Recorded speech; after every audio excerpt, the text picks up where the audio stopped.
Thank you for joining our integral relationship practice group about how to be whole and part in a relationship. So a few weeks ago, I was in Germany at the Ucik intentional community, and I gave an afternoon mini workshop there. And before we started, I handed out Post-it notes and asked people some questions, specifically what they struggle in relationship and what questions they have. And about half of the people who filled out these Post-it notes had questions that are pertaining around the subject of being whole and part in relationship. And so in my new book, Integral Relationship Practice, which you see here and here, I address this topic from multiple perspectives. And so this is our topic today. And we can start out with looking a little bit how is reality created through holonic structures. We call that in integral theory. So if we look at subatomic particles, they're whole in themselves and they form out of their wholeness whole atoms. And of course, not all subatomic particles form the same atom. So there's a certain resonance or attraction between certain parts that nobody really understands. And then these whole atoms form whole molecules. And the whole molecules form whole cells. And the whole cells form whole tissue, and the whole cell tissues then eventually form organs, and then the organs form us humans. It's of course a very simple way of looking at that. And in integral theory, we call these individual holons. So they're composed of parts that are simultaneously whole and part of larger wholes. And then this can continue in what we call social holons. So individual humans can form whole couples by maintaining their wholeness and their partialness. And then there can be families, whole families, and then whole families can co-create whole communities who become part of whole societies, who become part of all humanity, the wholeness of humanity. And there's, of course, a difference between social and individual holons, that individual holons have what we call it, what Wilber calls a dominant monad. That means if you're going to move, let's say, to another room, then all your parts, your constituent parts that you're made of, have to follow you. If you're in a group of people and you decide to move somewhere else, unless you're a real dictator, a very dominant person, not everyone in the group has to follow you. And also, it's not so easy for parts of your body to leave by their own choice or to join, right? Or it's almost impossible.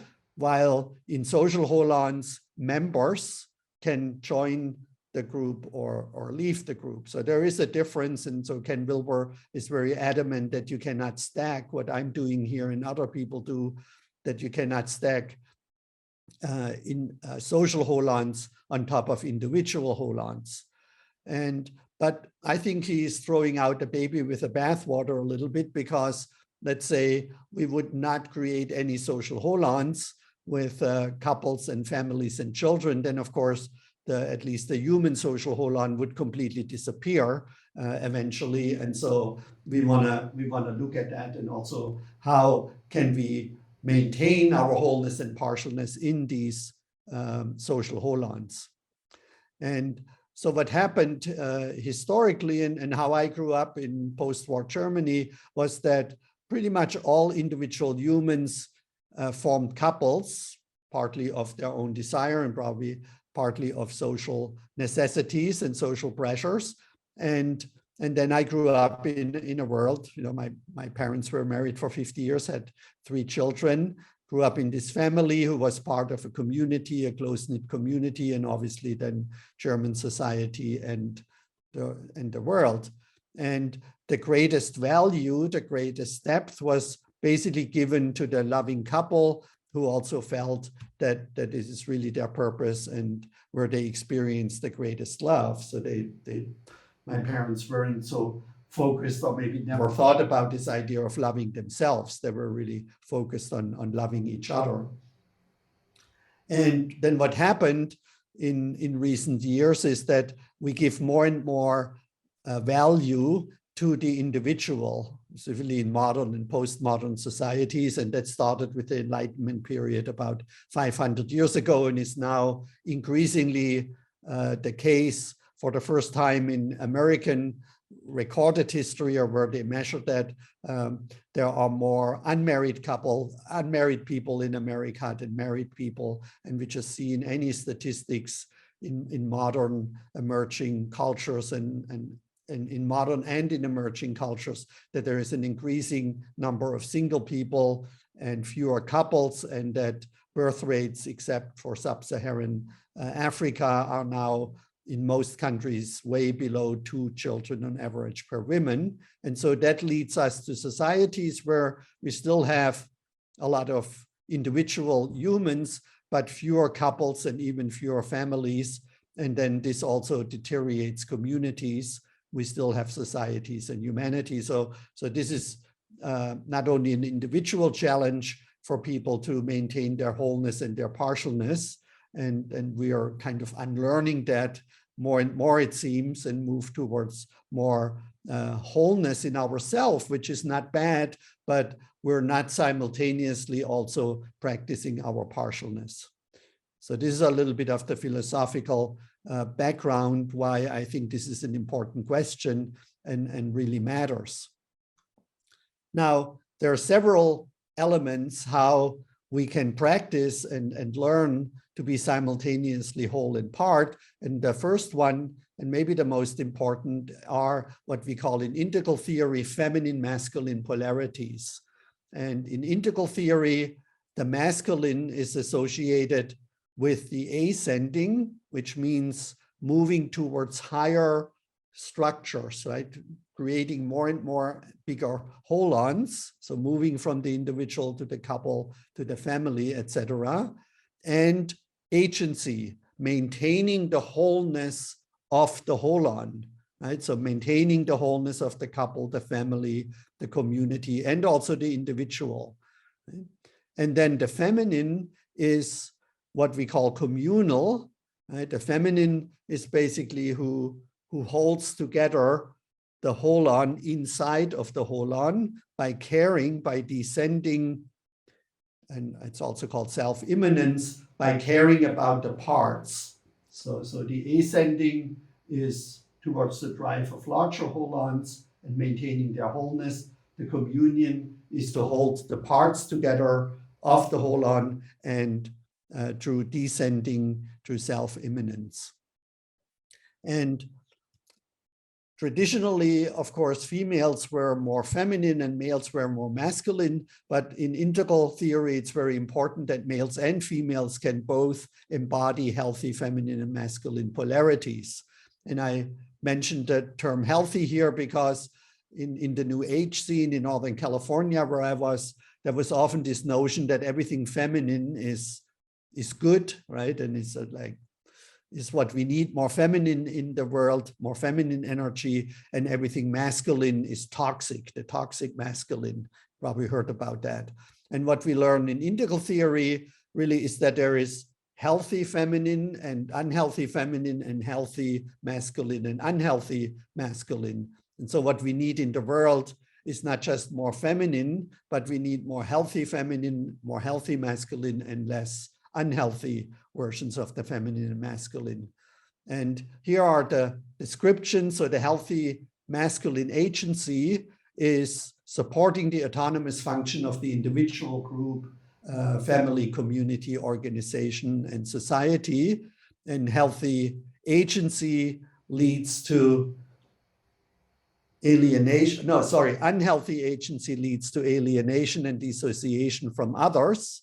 And the fear of agentic people is to lose the freedom to make independent choices and become dependent on others for their well-being. And feminine communion in its healthy form is expressed to the peaceful, responsible, considerate and caring connection between people. And the unhealthy communion leads to fusion, dependency, neediness, and clinginess, with the loss of one's own will, individuality, and autonomy, which eventually leads to resentment. And the fear of communion-oriented communal people is to be abandoned, unsupported, and alone. Now, the healthy masculine ascending, going up, is characterized by a desire to improve, to go beyond, to grow, to transcend, to create, and to think back big. The unhealthy ascending ignores, represses, controls, and dominates the lower instead of embracing and caring for it.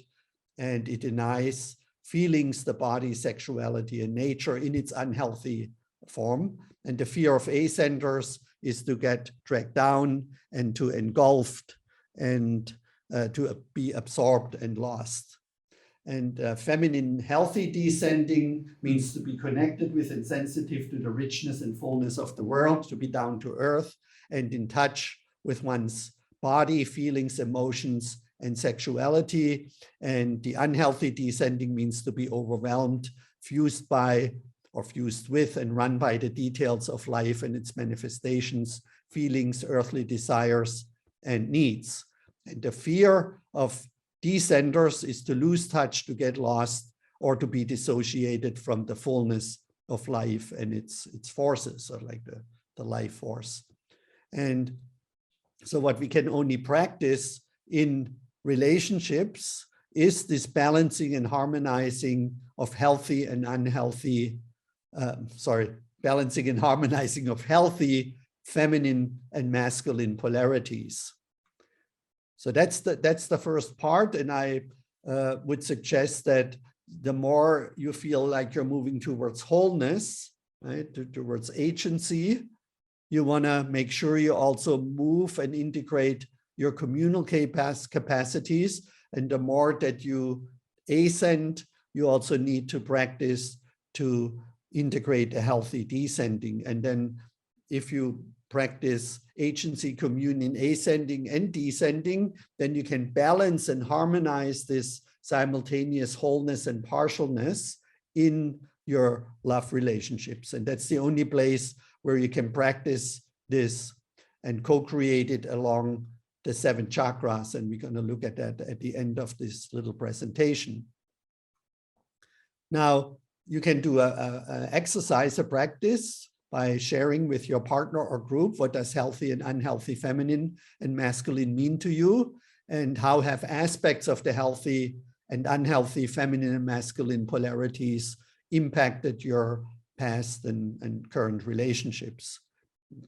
Mainly focus on romantic relationships, but also on any kind of relationships. The second consideration would be, for me, the levels of consciousness development. And I have other videos where I go into details about the levels of consciousness development, but very briefly, they describe what is our concern and what do we feel passionate about, and where is our interest, what is our worldview, what are our values, what are our needs.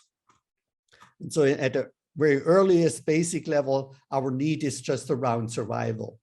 At the second level, our need is belonging to a group, a family, a tribe, a very close-knit community that gives us the sense of belonging and of safety, you know, in a family context or a tribal context.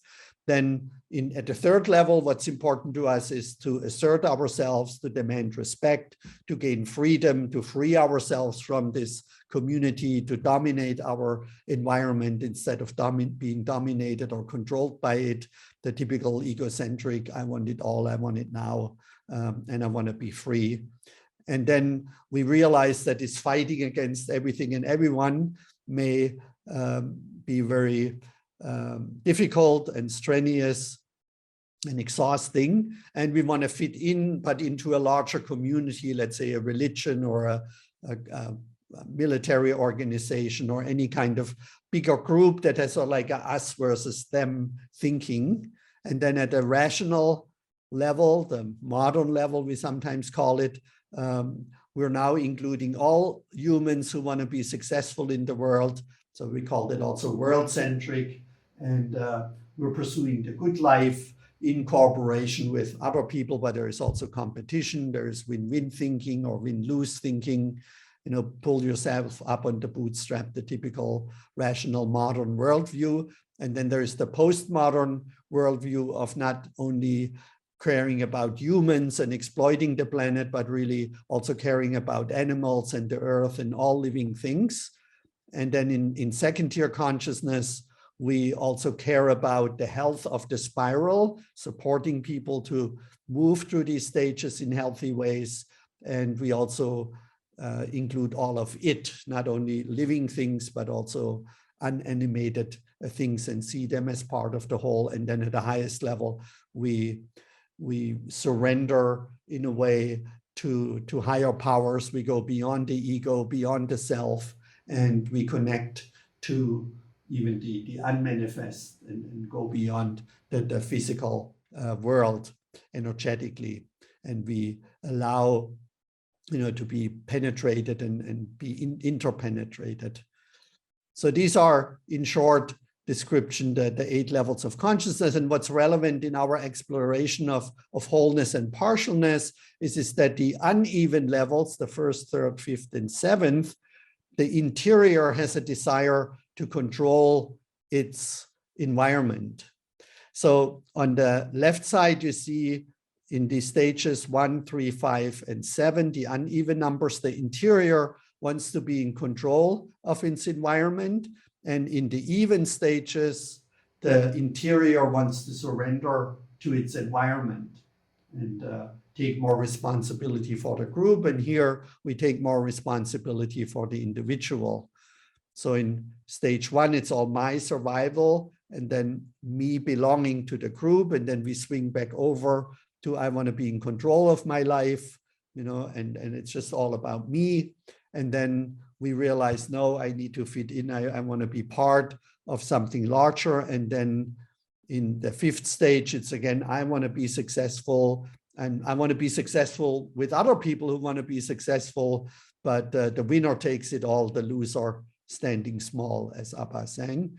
And then again, we realize I'm actually part of nature, and if other people are not happy or suffering, then I'm suffering too. And if animals are suffering, then eventually, and if plants suffer, I will suffer. And so we want to connect again. And then at the integral level, it's again, you know, I want to be more in control of my life. I'm not imposing my values on others. You know, also the health of others is important to me, but me understanding the world is more important to me. And then again, the interior surrenders when it kind of lets go and surrenders to the flow of life, and is penetrating the world, but also allows the world to penetrate us in an energetic and spiritual way.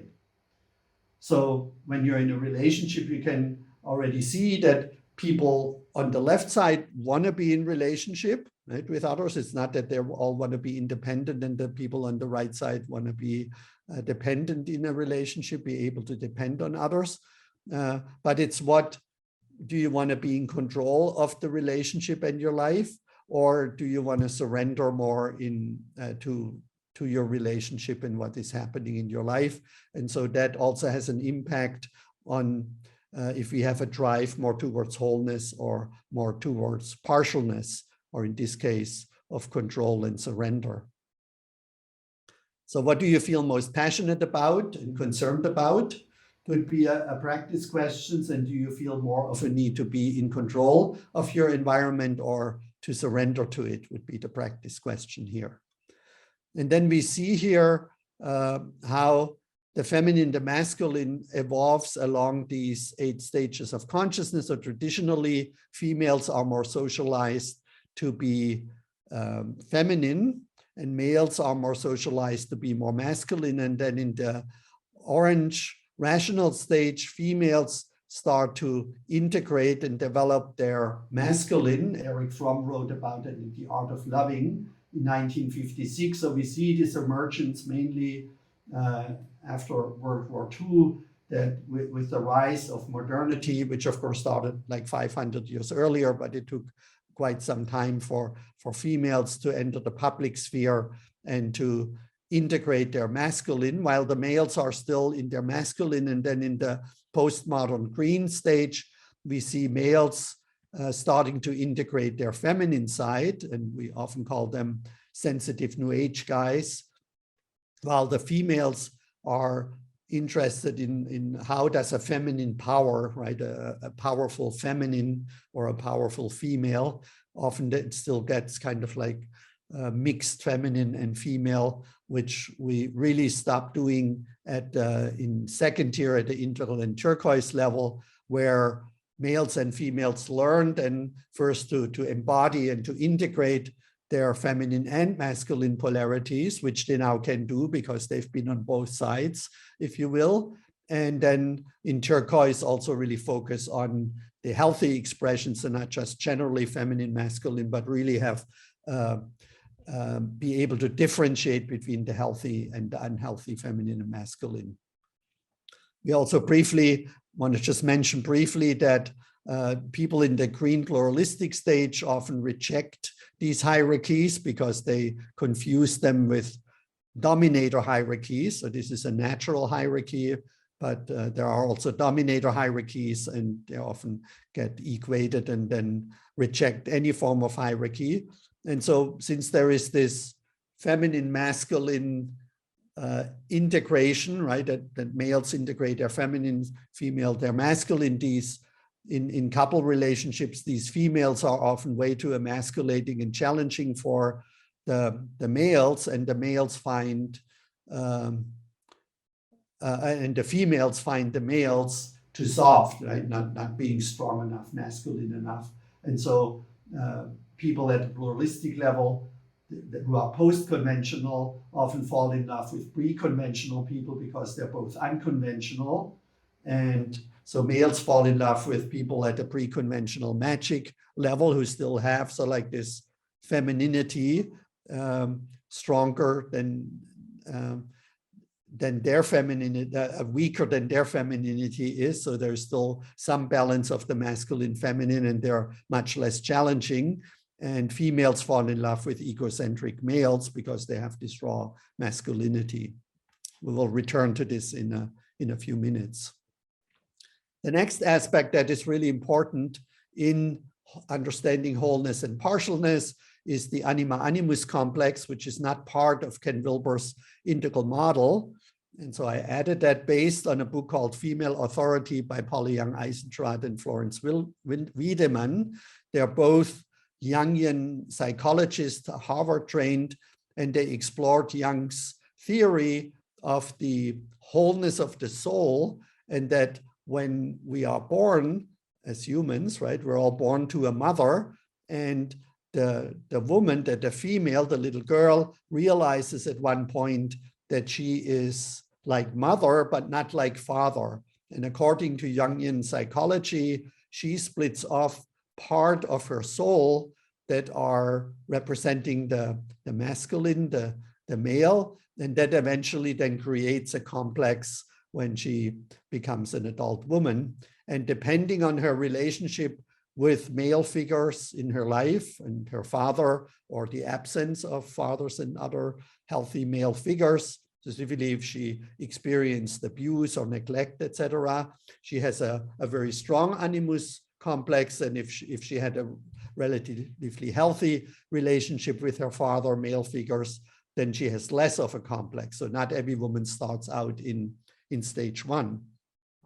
And so depending on this relationship, she either has a stage one complex, male as alien outsider, where she fears, hates, and is strangely also attracted to males. But if they get too close, she pushes them away. So there, there's like a maintenance of wholeness, and being part of a relationship is almost impossible for women with this in this stage, unless they do the healing process towards higher stages. In stage two, women see males as father, God, and king, these archetypes, and they want to have their approval. They want to be the princess. They want to be the cute little girl, and they define themselves how males respond to them in that way. And then in stage 3, it's a more healthy way. She still wants to look up to a man. She wants to marry up in income status, social status, etc. And she wants to take care of him and, you know, be the wife, maybe the mother of his children. And she sees herself as an equal, but with different responsibilities, with different gender roles. So that's the traditional marriage. And then something interesting happens that I didn't understand for a long time until I read this book, and many people specifically males tell me, wow, this is a real eye-opener, because we males don't understand that females in stage 1, 2, and 3 basically define their self-identity through male reflections. How does the male world, patriarchy, and how do men respond to her? And that creates her identity. And then she all of a sudden realizes, I don't even know who I am, independent of father, boyfriend, husband, boss, right? Males around me. What is normal? Carol Gilligan writes about it in her book in a different voice, where she says, women try to understand themselves by understanding others, and men try to understand others by understanding themselves. So that really was like a shocking insight that I learned from the book in a different voice. So anyway, this is the stage where females often file for divorce or leave their boyfriends.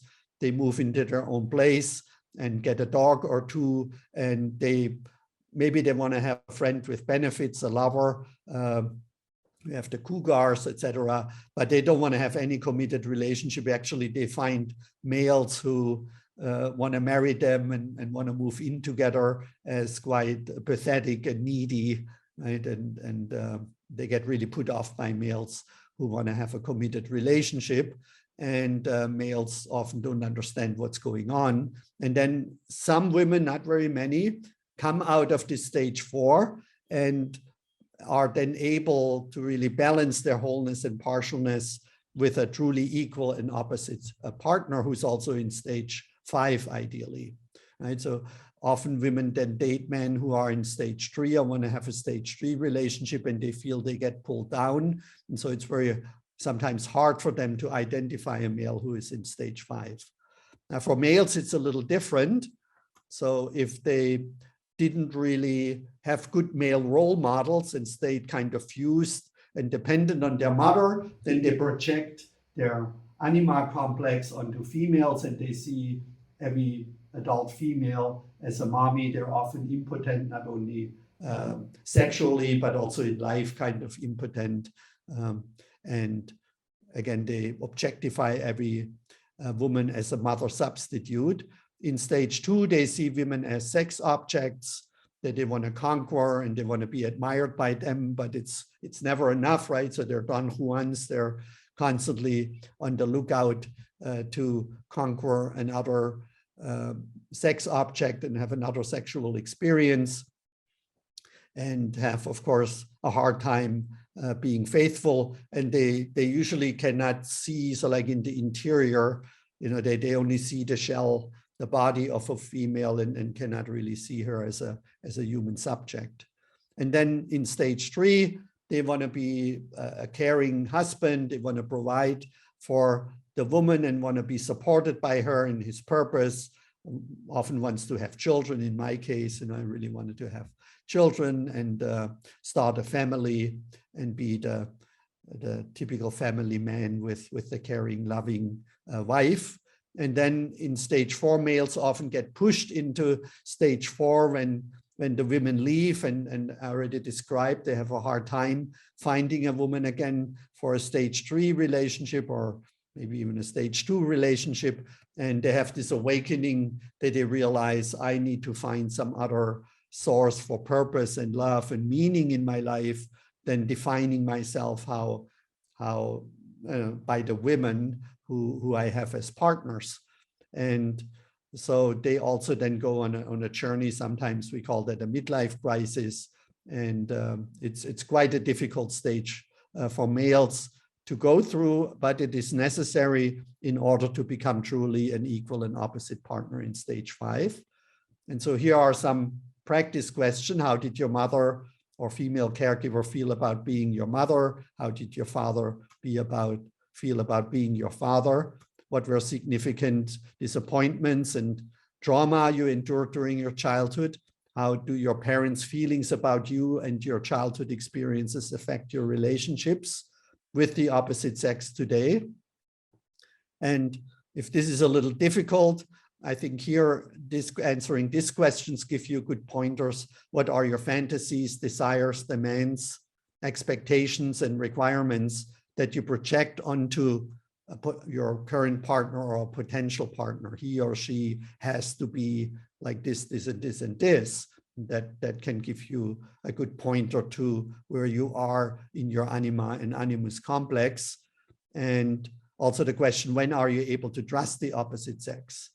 Another exercise you can do with another person, with a partner or just another person, is that he or she asks you, if you're a man, what is a woman? And without thinking, just whatever word wants to come up, you just say spontaneously without filter, without censoring yourself or fear or shame, right? So maybe vagina, hair, crazy, difficult, mother, loving, heart, whatever word comes up for you. And the person always asks, what is a woman? You say the word.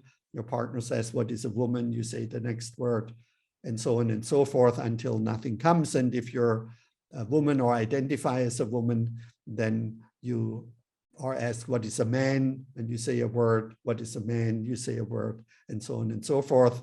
You may even want to record it and then see what comes up from your unconscious.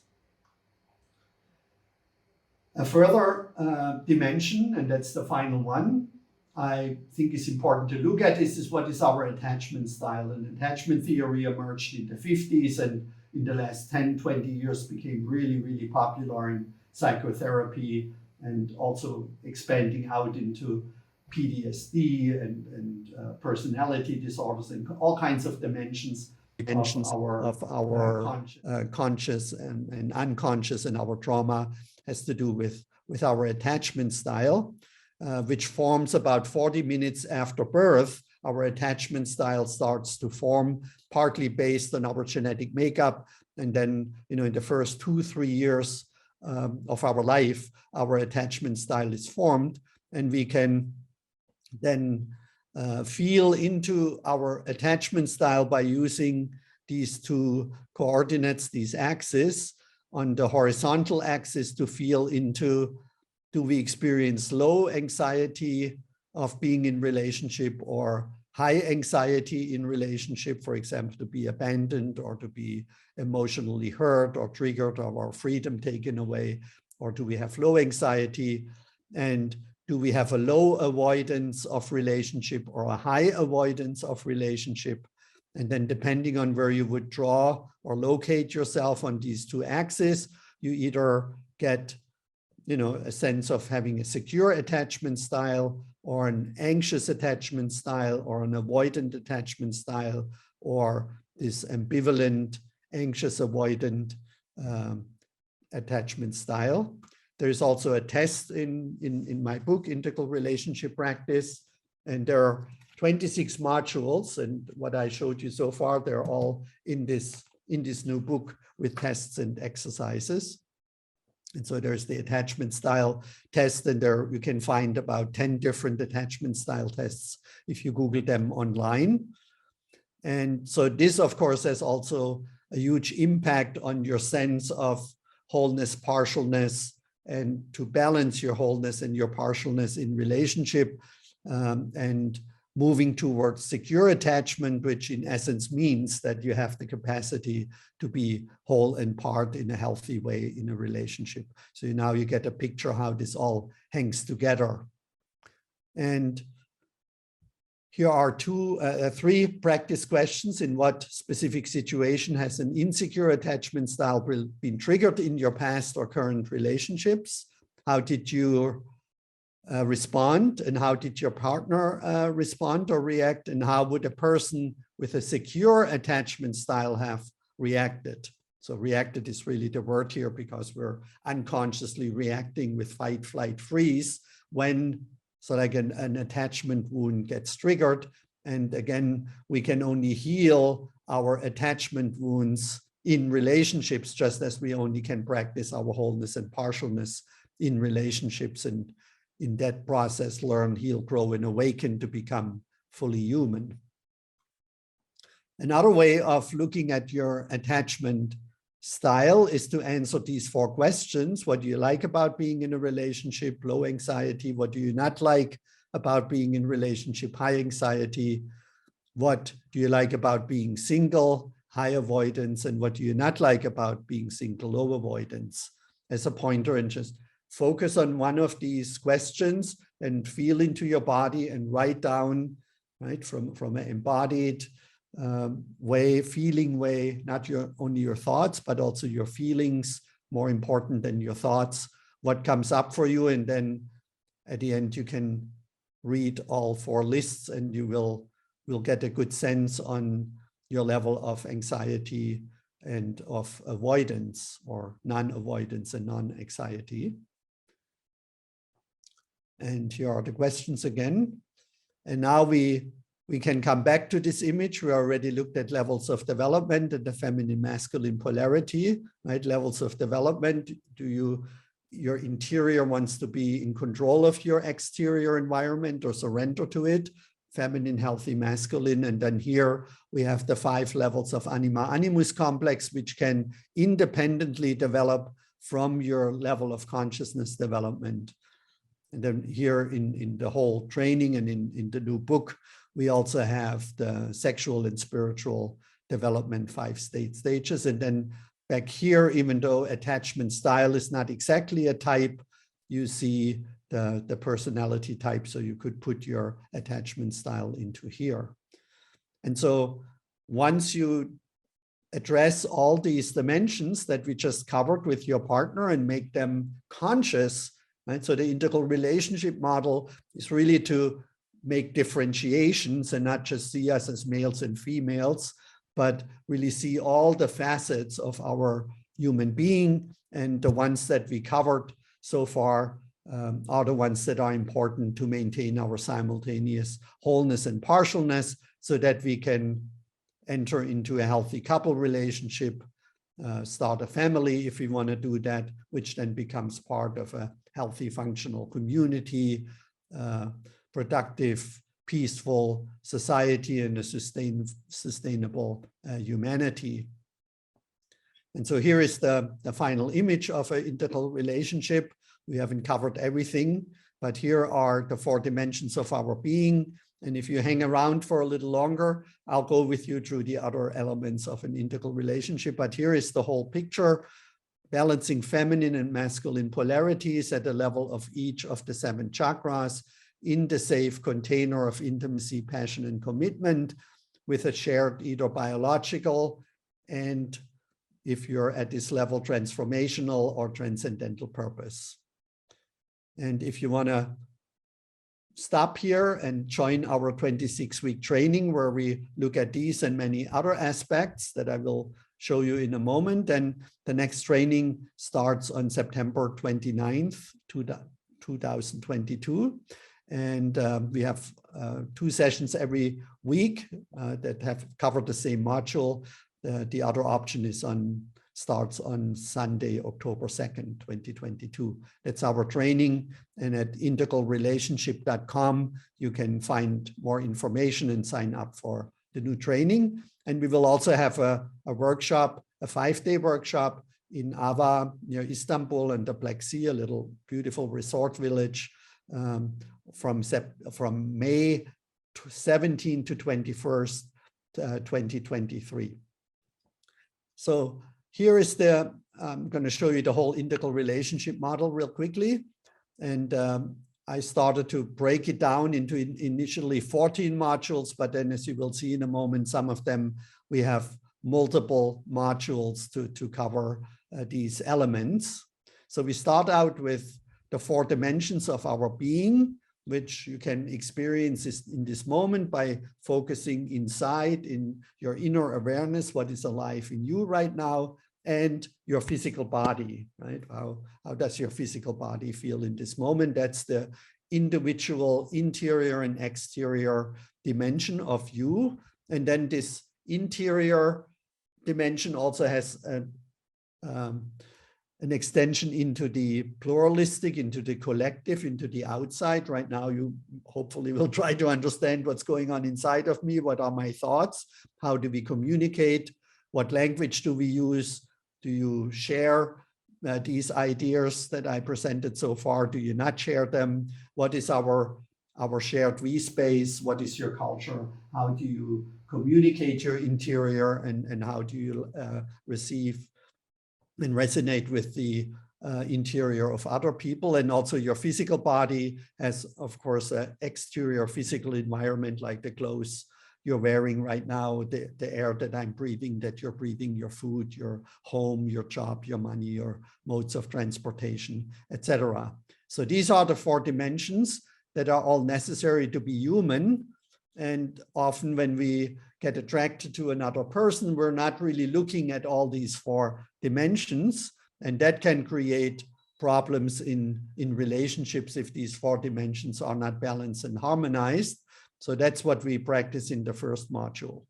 Then we have 4 modules total where we look at the levels of consciousness development, the complexity of development, and also trauma and that is created at the first 4 levels, the different forms of trauma and how to heal this trauma. So that's a new part I integrated into training, and how people who are at different levels or the same levels of consciousness development, how their relationships unfold and where there are struggles, and why it is often difficult to resolve conflict if you're in relationship with someone who's at an earlier or later level than you are. It's not impossible, but so we're gonna look at the challenges there and the possibilities as well. And we also look intensely on how this growth is happening when the challenges that we face in life, and specifically in our relationships, are greater than the tools that we have available to deal with the challenges. So let's say you're at a mythic level, the challenges are down here, everything works well, but if the challenges increase and your skills and tools that you have available to deal with these challenges are lower than the challenges, then the only way to deal with them is through transformation to the next higher level. When you hit a wall, as we say, right? I hit a wall in my life, and then this transformation usually takes a few years to the next higher level. Then life will be great for a while, and then you may hit a wall again and get to the next level. So we also look at this transcend and include, that the earlier levels get partly transcended, but also partly included. And we look how feminine, or often females, have a tendency towards growing by transcending and including, and males or more masculine people have a tendency to transcend and exclude, and both of them have their problems. And we're going to look at the healthy aspects that should be included on each level and limited views that should be transcended. And this often leads to males perceiving females as more complex if they include a lot of these previous levels, and females often find men somewhat not so evolved, let's say, because they exclude a lot of the earlier levels. So we will explore that as well. Then we have 3 modules in communication, where we look at, what do we perceive first, inside and outside of our body, thoughts, feelings, needs, and then we start speaking, and how we express ourselves is mainly determined, and also what we perceive, by our level of consciousness. And then this is perceived by a hearer who has also his or her level of consciousness, and then they try to reconstruct in their mind what you were trying to express in the first place. And so we look at the complexity of communication from all these different levels of consciousness development. We start with level 6 communication, nonviolent, compassionate communication based on Marshall Rosenberg's communication model. And then we talk about communication at the first 6 level, and how people at each of these levels communicates their first of all, has different needs and then communicates these needs differently. So we call that need-based communication. We also integrate a trauma triangle, Karpman's trauma triangle, and then how we can transform this to David Emerald's empowerment triangle, which this would be the magic second level predominantly, and then this would be the orange rational level. And then we also have one module for how people at the integral and transpersonal level communicate with people in first-year consciousness and among themselves.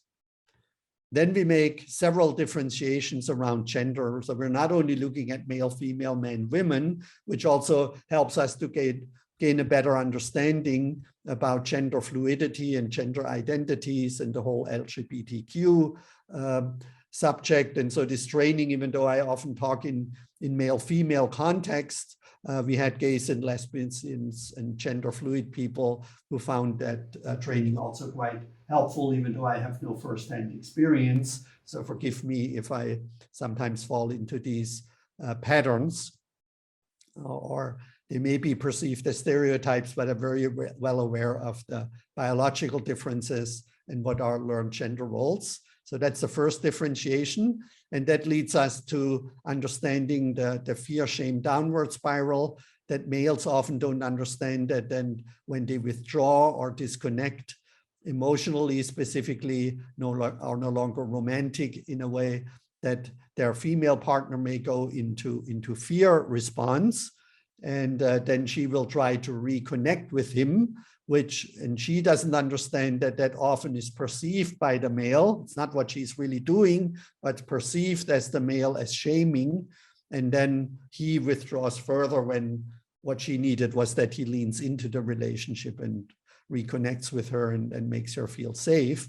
And so this creates this fear-shame downward spiral that we learn to avoid. And also we have a beautiful exercise in working ourselves back up to the top, to the loving romance phase. And this is based on a book called How to Improve Your Marriage Without Talking About It by Steve Stosny and Patricia Love, to give them the credit. And we already looked at this dynamic here and the feminine masculine polarity. So we have multiple exercises around how to really feel the feminine and masculine and learn to embody the healthy aspects. Then we have a module where we explore 5 stages of spiritual development, which is we do a subject-object meditation where we learn to differentiate the witnessing self or the subject from the objects that are perceived and witnessed, and strengthen this witnessing consciousness so that we can disidentify, not dissociate or repress, but disidentify from, in the first level, the gross material and physical, and then integrate it when it is differentiated. So there's no integration without differentiation. And then we go to the subtle level, basically the mind, our thoughts. So we can disidentify from our thoughts and no longer have desires, attachment, hatred, delusion on that level. And then to the mystical, formless, some people call it a feeling, experiential, inner experience level, or outer experience, connectedness, and not witness itself. And then the non-dual that integrates all the previous levels.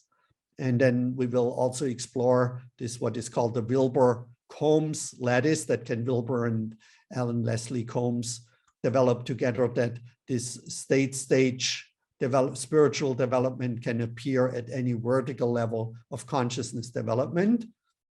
And then I applied the same idea to our sexual development, the 5 stages of repressed fucking, having sex, making love, and sacred sexuality. And so we have a wonderful meditation and practice to explore what level you and your partner are in your sexual expression. And then the next module is about the Anima Animus complex development, which I already talked about. Then we have one module for the 5 love languages, which is quality time, gifts, acts of service, and touch. And then we explore the 9 types of the Enneagram, And each type combination has some parts where the relationship is harmonious and synergetic and driving, but also trouble spots. And there's no combination that's particular blessed or doomed. And we also look at the 3 instinctual variants of the social instinct, the self-preservation instinct, and the intensity. They're called sexual instinct, where we want to have intense connection with other people that feel like a deep sexual experience, but it can be on an emotional or mental level primarily. It's just a metaphor, sexual intensity, attraction, sub-instinct, and we have all of them in us, but we have so like a predominant one, and it's really, really helpful to know what your partners and your own instinctual variant is. And then we already looked at that as well. This is how we bring everything together in what I call the personality matrix, and then including the 4 dimensions of our being. And then we explore attachment styles and also the unconscious. So we have 2 modules there where we explore our shadow and false identity, or to be more precise, 5 forms of the unconscious, one of them being shadow. And then we have a very powerful exercise from the book Undefended Love by Chet Psarsis and Marlena Lyons, who were students, very still students of A.H. Almas, the Ridwan school, the diamond approach, which you may have heard of. And this exercise allows us to go through these different layers that prevent us from loving undefendedly because of our fears, fear being the opposite of love. So we first look at or experience our primary emotional reaction to our partner's reality. Then we feel into the underlying vulnerable, often unconscious feeling that is protected by this emotional fight, flight, freeze reaction, which then gets us in touch with our false belief about ourselves and then the underlying deepest fear. So you see these different layers that become more and more subtle. And then you get an affirmation about your true identity, which then allows you to heal your unconscious and parts of your trauma. So this is not depth trauma psychology, but in most emotional reactions that we have, couples can learn how to deal with them between them by doing this healing process, save a lot of money in couples therapy, their love and their connection, and prevent potential breakups if they are, at similar levels of development in here. So that's always the prerequisite also for this work.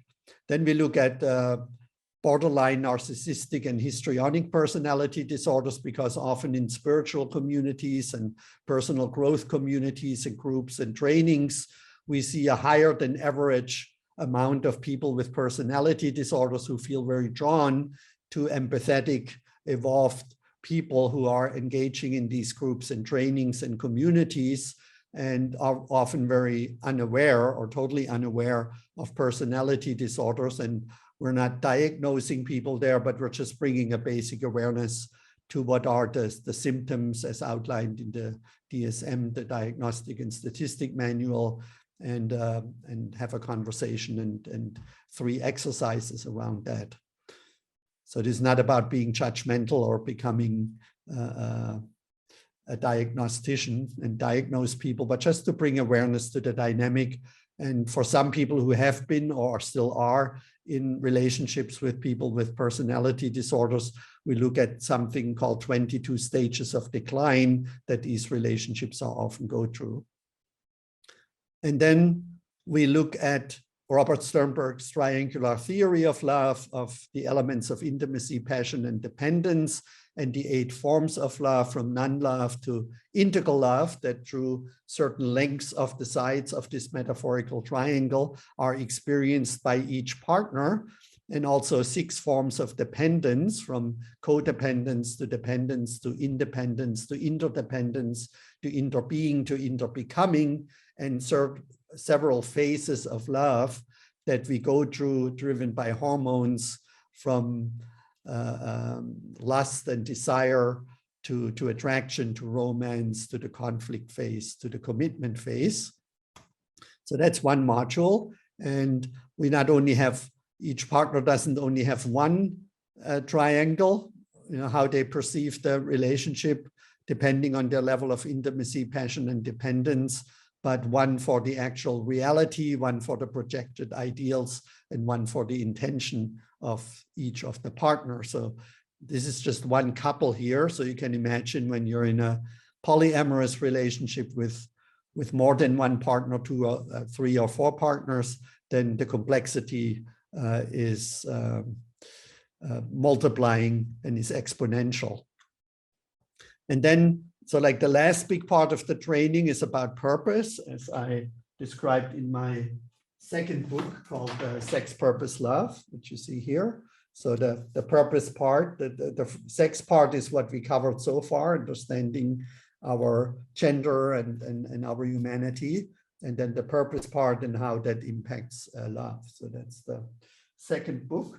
And everything that's in there is in here as practices. So you can go right to the practice book. And if you want to learn more about the underlying theory, then you can also look into Sex, Purpose, Love and the hundreds of books that I drew from to put all of that together, if you want to really go deep into that. So purpose, I make a differentiation between 3 different purposes that we have. And we all living things live their biological purpose of eating, surviving, reproducing, seeking quality of life, forming groups, and compete and cooperate. It's called the biological imperative, is the technical term that you can look up at Wikipedia. And so we share that with all animals often, though we humans say, what is life all about? Well, here basically it is. And often parts of that are repressed in modern humans.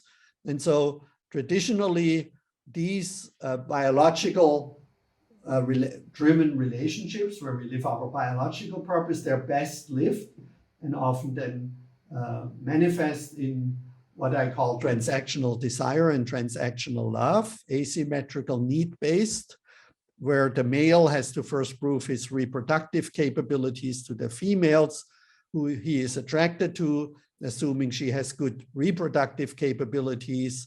And of course, he wants to have sex with her. And then when she receives, the providing and that he can take care of her and her children, she will offer him sex. And then if he wants, or if they both want a child, or sometimes it happens, of course, unintentionally or naturally before people figured out how this whole process works. And then for his power, his 3rd chakra, social status, power, protecting in exchange for her loving care, and his creativity in exchange for her feedback. And that's on the biological level. And then there is something I call transformational love and transformational purpose, which is basically understanding this matrix here, and that we can, in a relationship, or we need actually a relationship to learn, to heal, to grow, and to awaken without spiritual bypassing, growing by challenging each other, healing. We can only heal our relationship wounds in relationships and learning about how to become fully human in relationship. So that is the transformational purpose, to learn, to heal, to grow, and to awaken. I don't have a slide for that. And that helps us to make this exchange healthier and eventually then move to higher levels. So here you see the 7 chakras, and here are the levels of consciousness development. And I call this the chakra consciousness matrix, because obviously the more evolved you become, the later stages you move into consciousness development, the more complex and the more evolved the needs and the desires, but also the exchange between the chakras, this asymmetrical exchange becomes. And then some people then awaken to this desire, not only to live their biological purpose and share it, but also their transformational purpose. And that leads us to our transcendental purpose, where based on our natural talents, either for empathy, in cognitive intelligence, creativity, or kinesthetic capabilities. This is genetically predispositioned.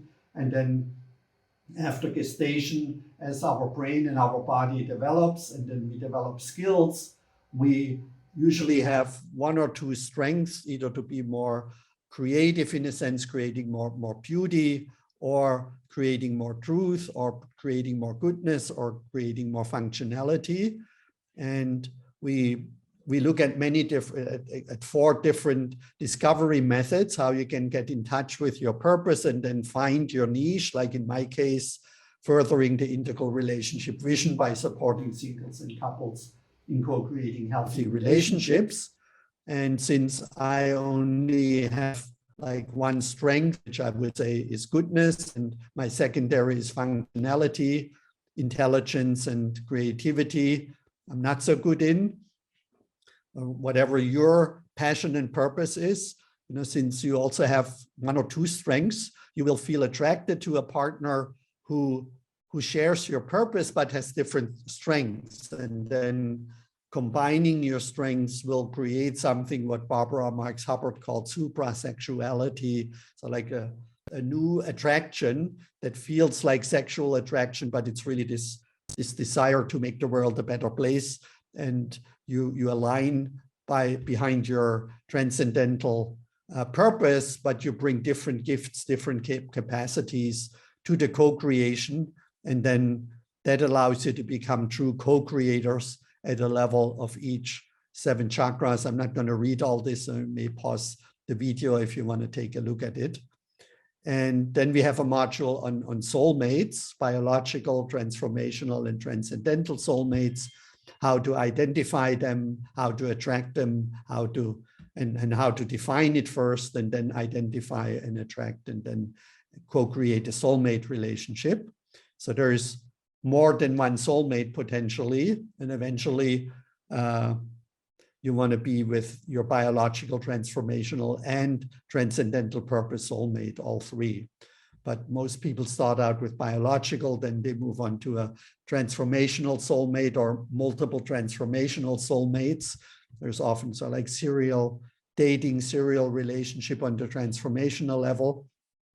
And then the transcendental, they're usually then lifetime partnerships, again, like my friends Alice and Alex Gray, for example, or Mitten and Deva Primal and other couples you may know who have this real shared purpose to create more beauty or more truth or more goodness or more functionality in the world.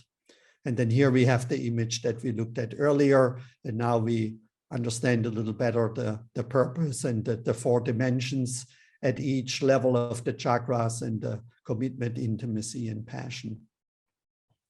And this really matters for the future of humanity.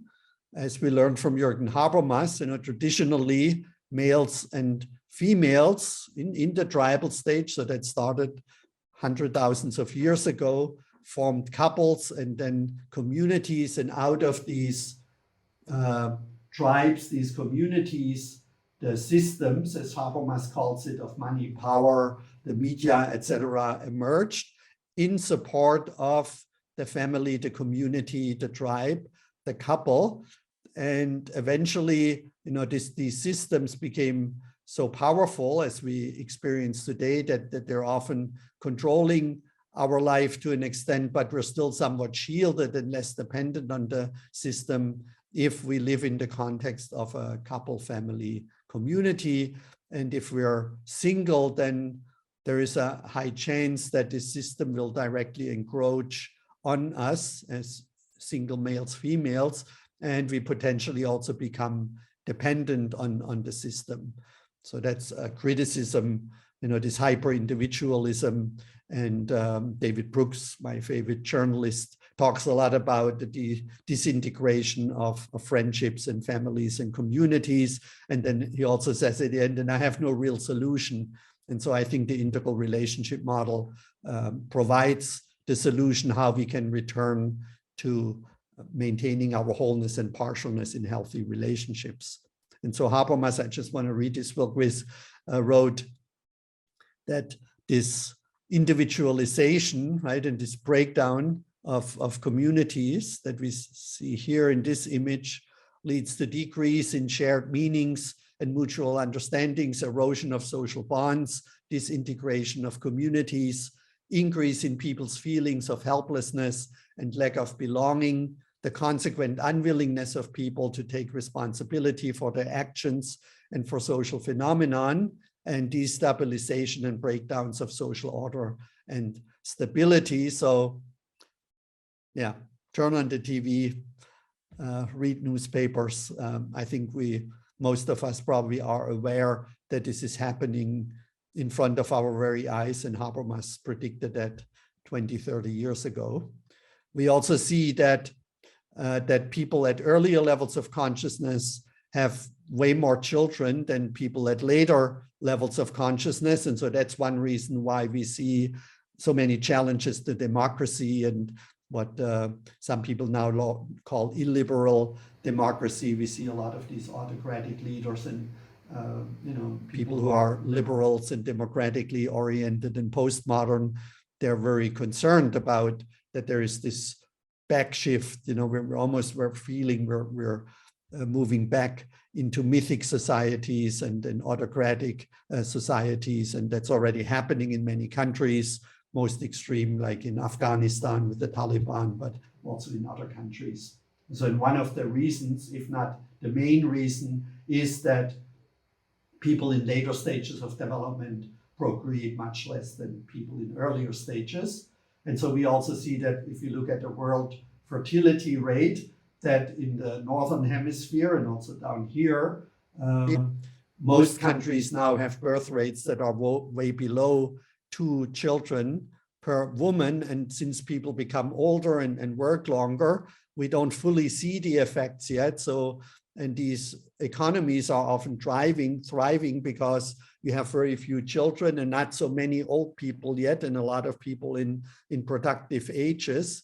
But this is now moving higher and higher, the average age in countries, and that will create problems that never happened before in human history. So there's a book called 8 Billion and Counting, where the female author analyzes this dynamic, and only in sub-Saharan Africa will we add about 2 to 3 billion people, or the people there will add them. So we will kind of level out at 10, 11 billion, and then the overall humanity number of humans on the planet will decline. And that, of course, also creates huge potential problems. So we look at 8 different reasons why relationships matter. These were only 3. And then you get a certificate at the end of the training, and it's 26 2-hour live group sessions. You can pick between 2 sessions each week. And if you don't want to do the training, have more an experiential life workshop, you may also sign up for the workshop in Ava near Istanbul from May 17th through the 21st. And Khaled Al-Shibiri with his wife will be there and co-facilitate and co-host. And they're a wonderful integral couple with a shared purpose and passion for raising consciousness based on the Enneagram, but also mystical teachings. He's just an amazing teacher and human being, and so is his wife. So hopefully you can come, and we have other people who will come who will contribute to the training based on their expertise. So this is what I have to offer. First of all, in how to become whole and part in your healthy relationships, and how to balance and harmonize wholeness and partialness, which I think is really at the root for the future of humanity and also for your own well-being, because we know that people who live in healthy, sustainable relationships, they're happier, are healthier, they live longer, they're contributing more to society, and they have the potential to become fully human. So I want you to have all these wonderful benefits of feeling fully alive, healing your wounds, growing, learning, expanding, and living a full, productive, happy life. So thank you, and hopefully I'll see you soon again in one of our practice groups or in our training or workshops or the talks that I'm giving online and in person around the world. Thank you. Bye-bye.